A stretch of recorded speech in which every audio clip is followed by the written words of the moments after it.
Bismillahirrahmanirrahim. Wa amma dalilul amanah. Adapun bukti sifat amanah. Wa amma dalilul amanati, adapun bukti sifat amanah, ai ismatuhum zahiran wa batinan. Yang dimaksud amanah adalah ismatuhum, perlindungan para rasul terhadap para rasul. Perlindungan untuk para rasul, ismatuhum zahiran wa batinan, secara zahir dan batin.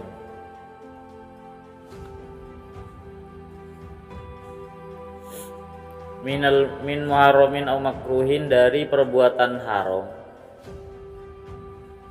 au makruhin atau yang makruh. Dit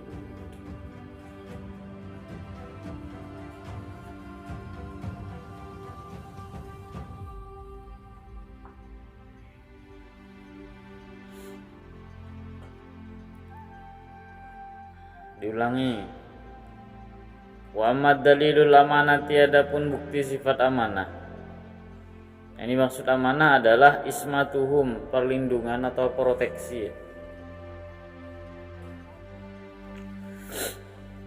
Perlindungan untuk para rasul zahiran wa batinan, secara zahir ataupun batin. Min muharramin au makruhin, dari perbuatan yang haram ataupun yang makruh.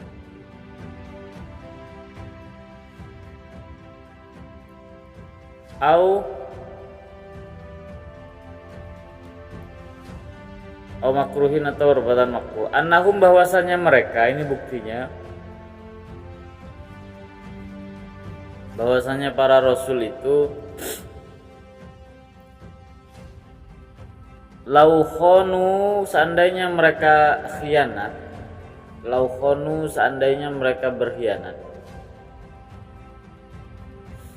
birtika bil ma'asi, birtika bi muharramin au makruhin.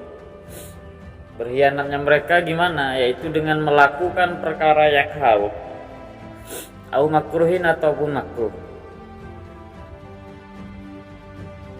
Seandainya para rasul itu berkhianat dengan melakukan perkara haram atau makruh, lakunna, tentu kita, lakunna, tentu ada siapa kita,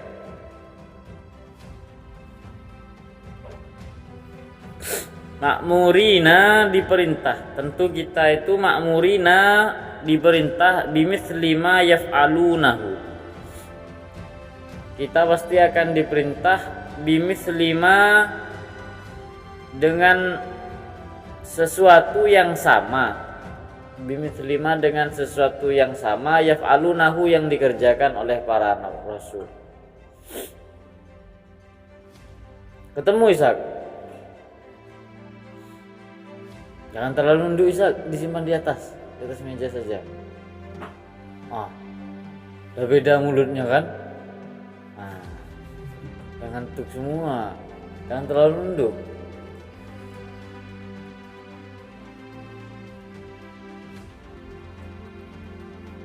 Kemudian wala yasihu, dan tidak boleh, wala yasihu, sementara tidak boleh. Tidak boleh itu nyaris mustahil menurut akal. An-nu'maru bi muharramin, dan tidak boleh. Tidak boleh maknanya sama dengan tidak mungkin, tapi bukan hukum akal itu. Dan tidak mungkin, atau tidak boleh. An-nu'maru, kita diperintahkan. An-nu'maru, kita diperintahkan bi muharramin, untuk mengerjakan hal yang haram. Untuk mengerjakan hal yang haram. Mana lagi? Au makruhin, atau yang makruh. Li'anna Allah Ta'ala, karena sesungguhnya Allah Ta'ala la ya'muru bil fahsya, tidak pernah memerintahkan bil fahsya, dengan kekejian. Allah Ta'ala tidak pernah memerintahkan kita melakukan fahsya. artinya perbuatan keji atau jahat. Fata'ayyana, maka jelaslah, annahum, bahwasanya para rasul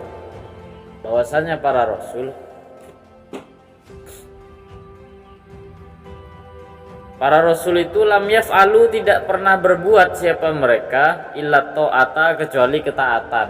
Tidak pernah berbuat kecuali ketaatan. Jadi mereka hanya berbuat yang taat saja.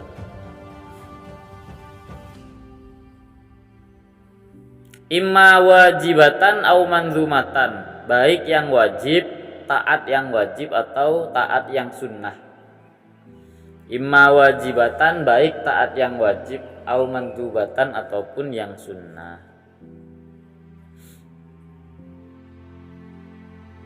Wala tadkhulu af'aluhum al-mubahat, dan tidak termasuk af'aluhum apa perbuatan mereka. Wala tadkhulu, dan tidak masuk af'aluhum apa perbuatan mereka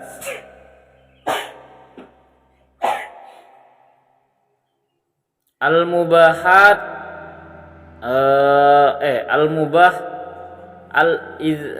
al-mubahat terhadap sesuatu yang mubah. Jadi perbuatan para rasul itu enggak ada yang masuk kategori mubah. Kalau rasul sendiri yang berbuat. Kenapa? Li'annahum idza fa'alul mubah, li'annahum, karena para rasul itu idza fa'alu al mubaha, jika mereka mengerjakan hal yang mubah,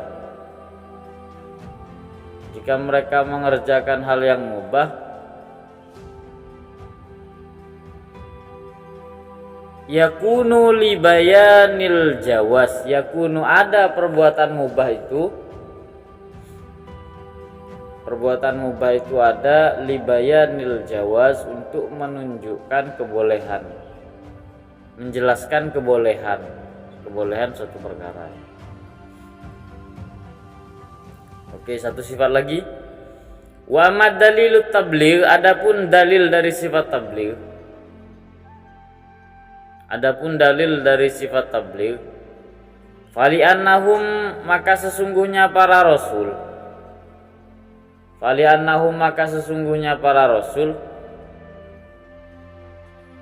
laukatamu, seandainya mereka menyembunyikan, kitman maknanya menyembunyikan ilmu ya, dalam hal ini menyembunyikan apa yang harusnya disampaikan. Seandainya mereka menyembunyikan pengetahuan ataupun wahyu para rasul, seandainya demikian, lakunna, pasti ada siapa kita,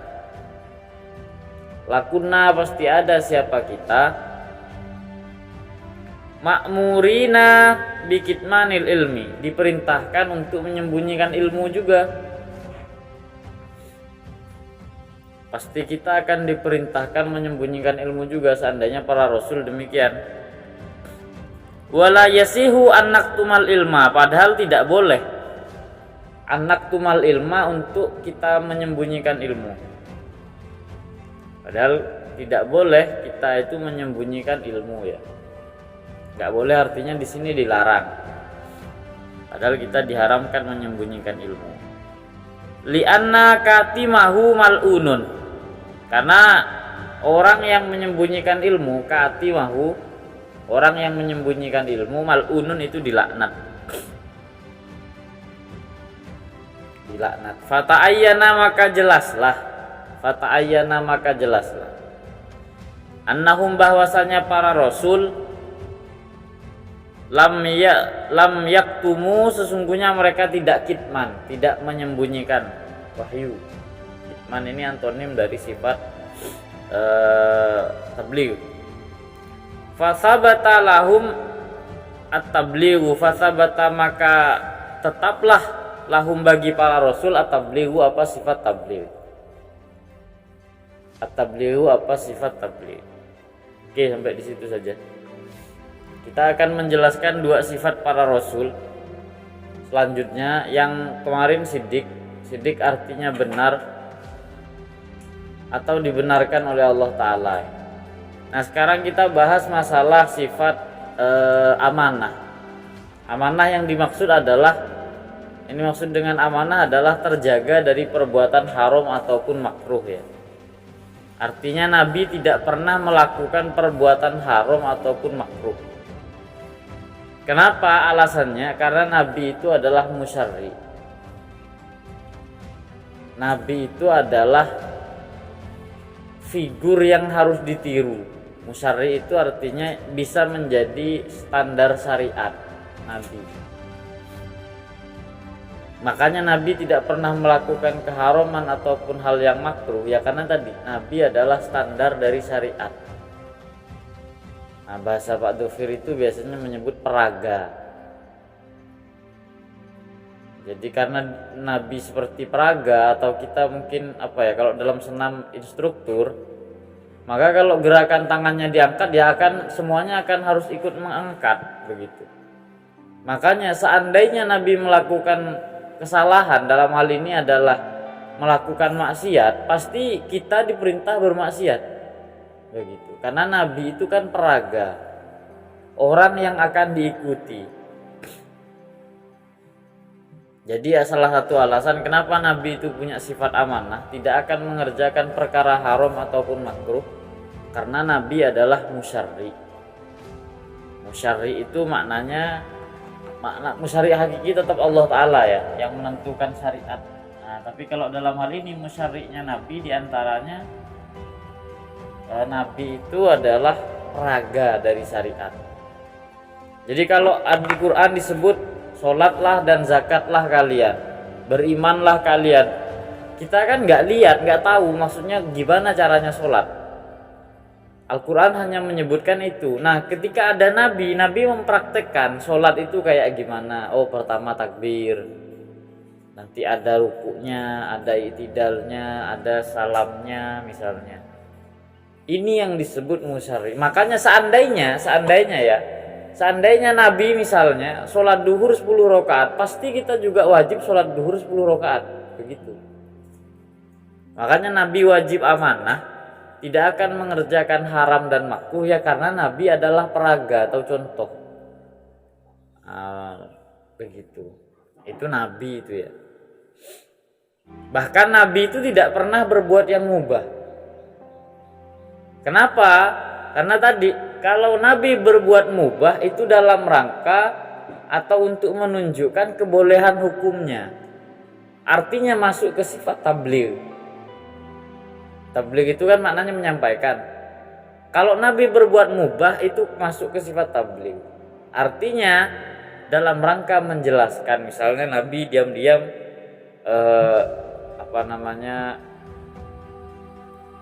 Nabi ngobrol dengan orang, Nabi makan misalnya, Nabi minum, itu hal-hal yang mubah semua, tidak lain dan tidak bukan ada nuansa tablighnya. Nabi ingin menyampaikan kepada umat bahwa ini boleh hukumnya begitu. Jadi ini salah satu alasan kenapa Nabi tidak pernah melakukan hal yang haram. Karena kalau Nabi melakukan hal yang haram, maka nanti yang haram itu jadi sunnah atau wajib bagi kita, bagi umatnya. Seandainya kita masuk ke kamar mandi pakai kaki kanan atau kiri, itu kan sebenarnya nggak ada hukum menurut akal. Menurut akal ya nggak ada bedanya antara kanan dengan kiri. Tapi karena Nabi masuk ke kamar mandi dengan kaki kiri, maka hukumnya menjadi sunnah bagi kita. Begitu. Nah, jadi seandainya Nabi masuk ke kamar mandi pakai kaki kanan, maka yang sunnah berarti Udin pakai kaki apa ke kamar mandi? Kalau seandainya Nabi masuk ke kamar mandi pakai kaki kanan, berarti yang sunnah pakai ke kanan juga bagi kita, begitu ya. Karena Nabi adalah suri tuladan, ya bolehlah pakai bahasa itu. Suri tuladan, ya boleh. Udin juga ini suri tauladan, bisa ditiru oleh teman-teman dalam sedikit hal. Kalau nyebut banyak bahaya, tiru semua kan repot nanti, ngeri. Oke, itu sifat amanah. Yang kedua adalah sifat tabligh. Tabligh maknanya menyampaikan. Nah, di sini juga sama, argumennya ini adalah argumen wahyu atau syariat. Jadi pakai pengandaian seandainya para rasul itu mereka menyimpan risalah atau wahyu tidak disampaikan, pasti kita akan diperintah juga untuk menyembunyikan ilmu. Kalau nabi kan punya wahyu, kalau kita punya pengetahuan. Jadi seandainya para rasul tidak menyampaikan wahyu, pasti yang sunnah itu adalah menyembunyikan ilmu memang bagi kita. Faktanya menyembunyikan ilmu itu dilarang dalam agama. Menurut syariat, orang yang innaka timahu mal'unun, orang yang menyembunyikan ilmu itu dilaknat. Begitu. Nah, dengan demikian kalau kita ini menyembunyikan ilmu nggak boleh, berarti karena itu tidak lain dan tidak bukan para rasul itu memang wajib menyampaikan tabligh. Nah, kalau kita nggak wajib ya tabligh itu. Nah, cuma perlu diingat Udin, ini dalil ini untuk jadi motivator. Bukan, jangan salah. Katimul ilmi itu maknanya apa? Ada orang nanya dan butuh, kemudian kita tidak menjawab, diantaranya itu. Jadi kalau cuma diam-diam begini ya, diam-diam ngobrol sama orang, lihat ada orang ngopi, waduh saya takut menyembunyikan ilmu dari Malang ini misalnya, langsung dikumpulkan, Pak ngumpul. Kita pertama langsung ngaji sifat wujud, langsung begitu. Jangan, Din. Hasrat dakwahnya itu diturunkan. Nah, jadi itu bukan menyembunyikan ilmu kalau tadi itu memang belum waktunya dikeluarkan. Gimana? Seperti perkataan siapa? Nabi Isa. Gimana kata Nabi Isa?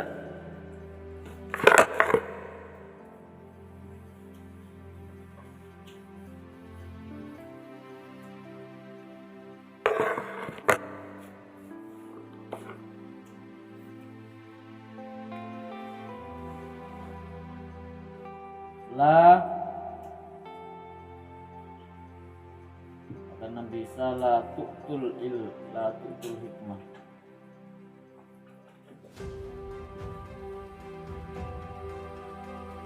Ila ghairi ahli.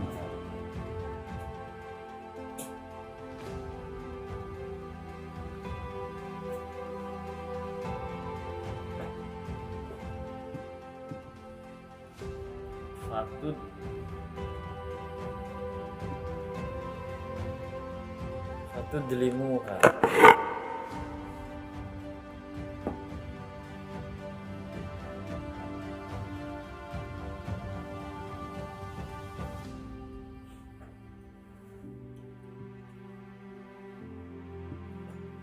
Wala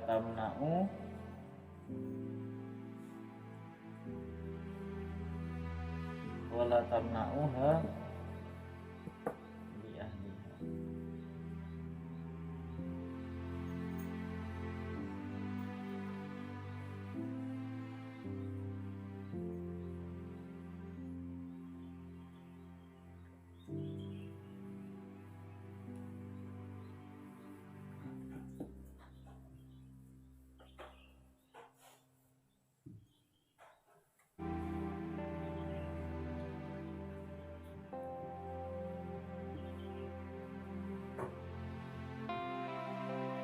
La tu'tul hikmah ila ghairi ahliha. Nah, kata Nabi Isa begitu. Jangan kamu berikan pengetahuan, la tu'tul hikmah. Jangan kau berikan pengetahuan ila ghairi ahliha kepada orang yang tidak berhak.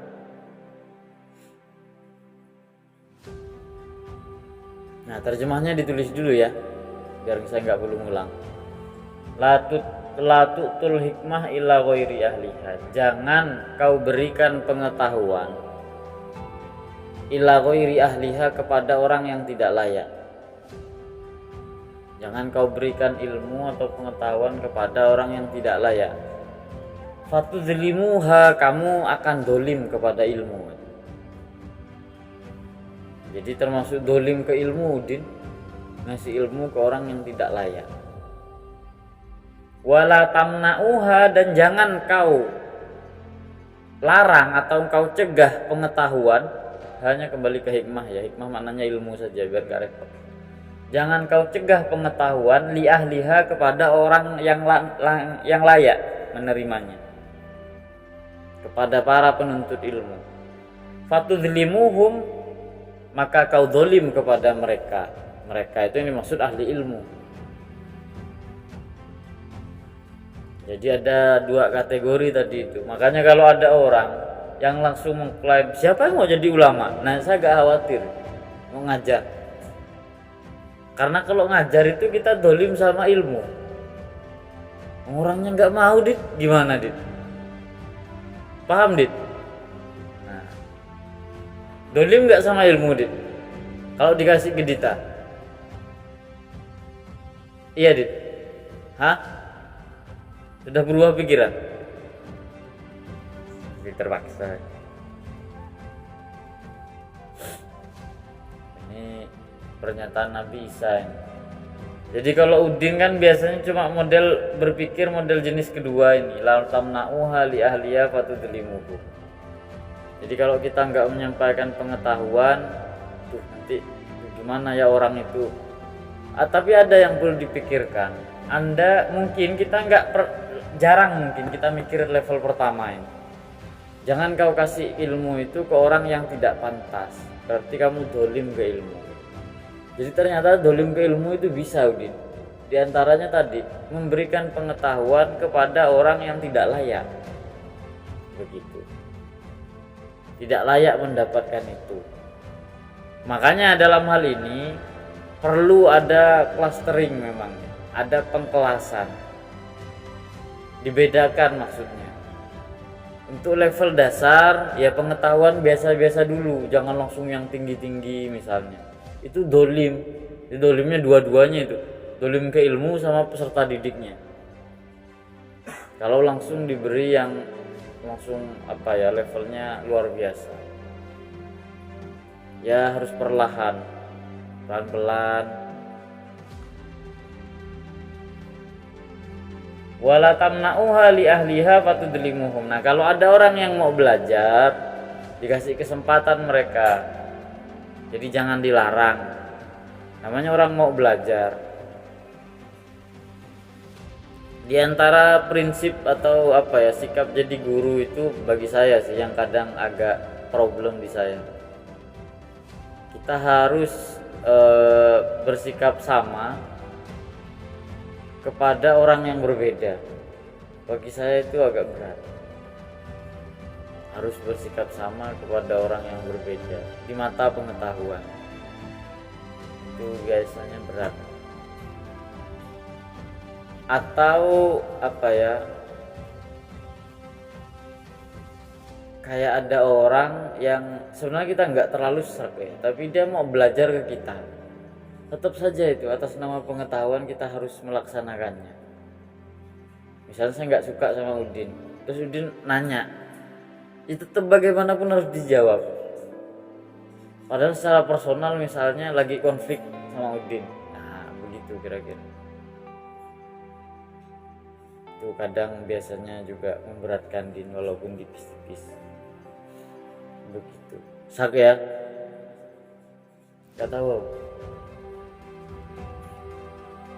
Ya bilang nggak tahu, gimana? Syarat orang ngasih itu dia harus punya, Ishak. La tu'tul ilma, jangan kau beri ilmu. Maknanya berarti dia sudah punya ilmunya kan? Begitu. Itu Ishak ya. Jadi kalau dia belum punya ilmu, maka dia tidak bisa dikategorikan dolim. Dalam arti dia tidak memberi ilmu atau dia pelit ke ilmunya, ya nggak bisa. Memang dia nggak punya kok, gimana? Jadi Ishak jangan khawatir, Ishak belum dapat pesan ini. Saya takut nanti kena pesan ini sama Nabi Isa. Jangan kasih ilmu ke semua orang, nanti kamu dolim ke ilmu. Ishak langsung, gimana ini ya? Saya harus ngasih apa enggak kok? Ada dulu Ishak. Sebenarnya syaratnya gitu. Ini harus saya kasih ke orang apa enggak ilmu ini ya? Belum punya masih. Santai dulu. Ngaji dulu yang banyak, di karantina bisa baca kitab, nah baru. Oke, itu kira-kira secara umum makna tabligh ataupun amanah. Jadi besok kita akan bahas dua sifat sekaligus, yaitu sifat jaisnya Rasul dan yang terakhir sifat watonah dan jaisnya Rasul. Besok hari Selasa ya. Nanti Kamis kita masih ada pertemuan tentang konsep keimanan secara umum. Begitu. Nanti hari Sabtu kita doa saja kayaknya. Keberangkatan Udin, ya kan? Jadi Udin mau berangkat kita harus bersyukur. Alhamdulillah ya, gitu kan. Begitu Udin ya. Jangan nangis loh Din. Iya. Tahan Din, tahan nanti. Kalau mau nangis dipegang dadanya segera Bro. Memang sakit kadang Udin dihianati oleh teman yang duduk dekat kita. Kalau dibilang nggak ada Pak katanya. Ada tulis aja Din. Nggak ada Pak katanya. Sebenarnya ada Din. Clue-cluenya. Oh iya. Waduh, tapi itu nggak bisa, udah diklarifikasi itu Din, gimana? Oh, dibilang clue-cluenya. Memang pengkhianat itu berat Din ya. Makanya kita bahas amanah tadi kan ya. Iya betul. Dan kabar buruknya adalah setiap pengkhianat pasti dia duduk dekat kita Udin. Nggak mungkin kan orang kampung sana itu yang berkhianat sama kita, enggak.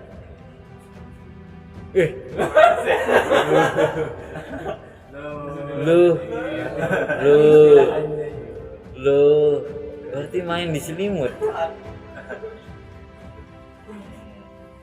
Tapi dalam hal itu menurut saya Ma'ruf ada di posisi ini, memang dia harus memberikan pengetahuan yang benar karena kan tahu itu ada tulisannya. Lihat sama. Kok ada Wak?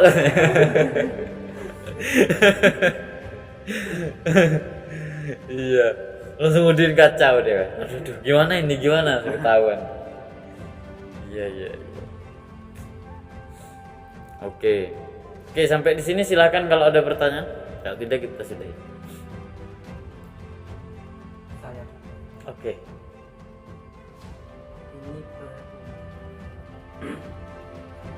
yang dulu saya selalu dengar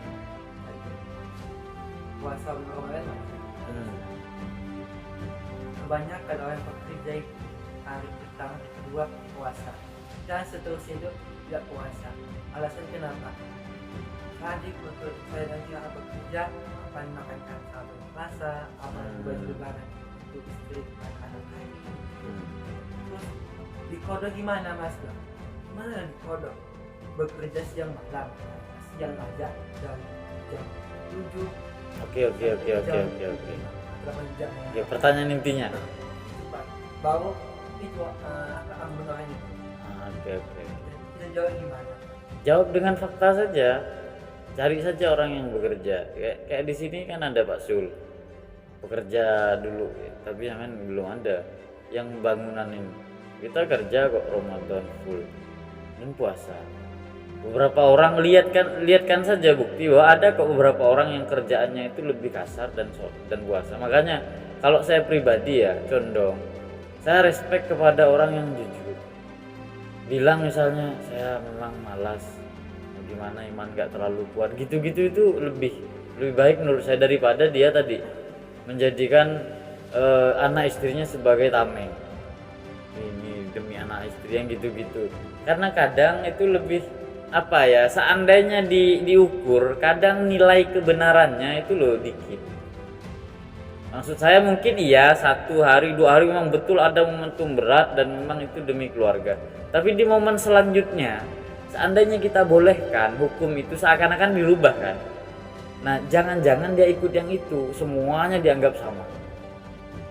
Maka kalau saya pribadi mendapat pertanyaan yang seperti itu, saya tetap akan jawab yang jujur. Sejauh yang saya tahu, hukum puasa itu wajib. Begitu. Dan itu fardu ain. Sama-sama ini wajib. Kalau tadi ada asumsi gimana dengan menafkahi keluarga, kan juga sama-sama wajib. Kalau sama-sama wajib dan nggak bentrok gimana? ya itu bisa dipikir sebelum Ramadan diantaranya. Artinya selama dia masih punya cara, masih mau lah mengerjakan memang demi kewajiban itu, pasti ada jalannya. Nah, jadi kalau saya pribadi ya ini karena agak hati-hati Udin, yang perlu diingat adalah penanya. Kita harus melihat penanya ini siapa. Apa dia termasuk orang yang mencari pembenaran tentang kesalahannya, atau termasuk orang yang memang mau cari kebenaran? Itu dibedakan itu. Kadang orang tidak bertanya, kadang dia butuh pembenaran. Begitu. Jadi dia tidak benar-benar mencari kebenaran tapi hanya butuh pembenaran. Begitu. Itu perlu diingat. Tapi kalau saya ada di situasi itu, saya lebih mementingkan tadi. Karena pertimbangannya membolehkan orang yang seperti itu khawatir dipakai seterusnya. Ya kalau di momen 1 atau 2 hari saja. Bagaimana kalau dia menjadikan hukum itu sebagai pelegalan bagi perbuatannya seumur hidup? Apa enggak kita yang problem? Saya lebih baik menyatakan sejauh yang saya tahu puasa itu wajib hukumnya. Menafkahi keluarga itu juga sama wajib. Terus gimana kalau ini bertentangan? Ya tinggal dilihatkan fakta saja. Fakta-fakta orang yang bekerja kemudian puasa itu banyak kok. Walaupun mungkin lebih banyak yang nggak puasa. Dan biasanya kalau diperhatikan orang yang bekerja kemudian dia tidak puasa, rata-rata dia memang sebelumnya itu memang nggak puasa begitu loh. Maksudnya bukan karena kerja. Tanya ini. Jadi, nah, dia sering puasa nggak dulu? Nah, dia kerja atau enggak? Jadi Dita, saya ceritakan ini salah satu karomahnya. Dita, dia tidak pernah full Ramadan itu puasa, kecuali di pondok ini. Di antaranya Dita itu kerja dulu, walaupun dari malam kan capek, siang bekerja. Cuma yaitu seringkali Dita tidak kuat, kabarnya begitu. Nafsu, akhirnya makan. Pokoknya dia nggak pernah full bekerja, padahal kerjanya sebenarnya ya bisa dibilang nggak terlalu berat juga. Tapi pada dasarnya tadi, kalau ditimbang dengan jujur, biasanya memang ada tadi permulaan sebelumnya dia itu orang yang memang nggak puasa. Pada dasarnya begitu.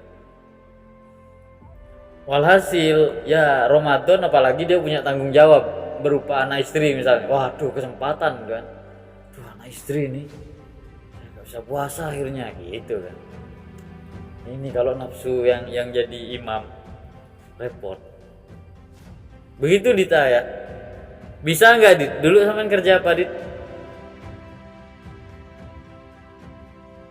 Parkir. Itu kira-kira kalau puasa kuat nggak? Kuat kan? Lingkungannya yang nggak kuat. Kenapa? Karena lingkungan itu dibentuk oleh Dita. Iya betul. Saya pernah baca itu di teman-teman Twitter ada yang nanya soft culture. Ketika kamu kerja di tempat orang itu apa? Terus ada yang jawab, saya orang kampung kerja di Jakarta. Ternyata di Jakarta orang nggak ada yang sholat katanya. Yang kerja nggak ada yang sholat katanya. Itu soft culture kan. Itu istilahnya shock culture, budaya kaget. Maksudnya ketika kita nyampe misalnya Hasbi atau Zidane kesini itu pasti ada shock culture. Shock culture itu yang di rumah kayaknya nggak boleh, loh kok sini kok boleh gitu. Itu pasti ada nama shock culture. Nah itu sama ketika kita merantau ada shock culture. Di antara shock culture yang saya alami kalau di sini adalah kalau ada orang meninggal ada bendera. Itu nggak ada di tempat saya. Itu shock culture juga bagi saya. Begitu. Ada orang kayak Udi ini shock culture. Ada ya, gitu. Ada orang kayak Dita tapi masuk kategori mu'alaf. Baru masuk Islam dia. Begitu Din. Begitu Din. Lihat penanya, jangan dilihat jawaban saya ya. Inti jawaban saya adalah Al-jawab biqadri sa'il. Jawaban itu bergantung kepada penanya, bukan pertanyaannya semata. Oke, ada pertanyaan yang lain? Kalau tidak ada kita sudahi. Apa?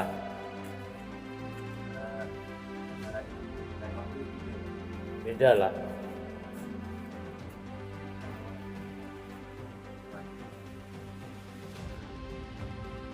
Kalau wahyu itu dari Tuhan, bukan itu. Jangan disimpulkan sendiri ya. Wahyu itu dari Allah Ta'ala. Maksudnya yang secara sorry ya, dari Allah. Ya semua pengetahuan kita dari Allah. Dasarnya kan begitu. Tapi enggak, wahyu itu jalurnya khusus. Dari Allah melalui malaikat Jibril kepada Rasul, itu disebut wahyu. Begitu.